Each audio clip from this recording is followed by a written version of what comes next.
Днес не искам да споря. Искам само да си спомня кои бяхме преди бурята. Послушай. Помня всеки миг, погледи крадени, как две души се търсеха в нощта. Всяка твоя дума, всяка твоя сянка, всичко е в сърцето ми. Казах думи тежки, може би ненужни, изречени в страх, без да разбера, че мълчанието често е по-нужна от хиляди излишни слова.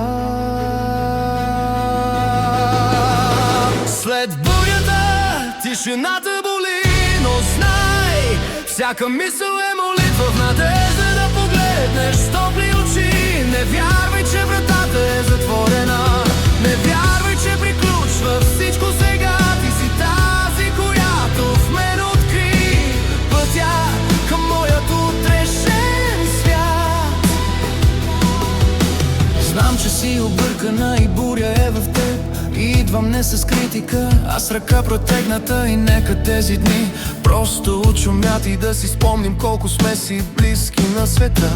Аз те виждам още красива и желана, и всяка сутрин чакам твоя глас. Моля се за прошка, моля за извинение за всички тези мисли в нас. След бурята тишината боли, но знай, всяка мисъл е молитва в надежда да погледнеш с топли очи.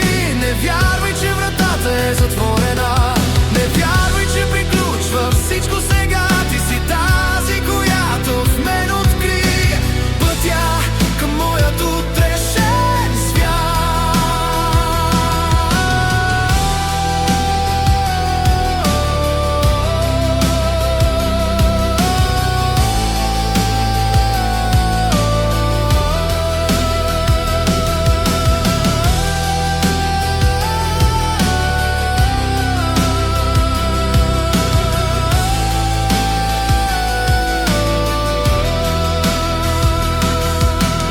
Може би съм сбъркал, може би съм падал, но любовта не пада като лист. Тя е огън вечен, тя е жажда свята, която търси път към теб. Нека да я пусне, нека да я чуем, преди да е изчезнал всеки лъч.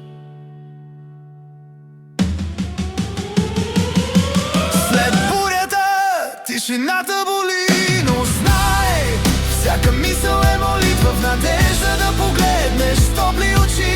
Не вярвай, че вратата е затворена, не вярвай, че приключва всичко сега.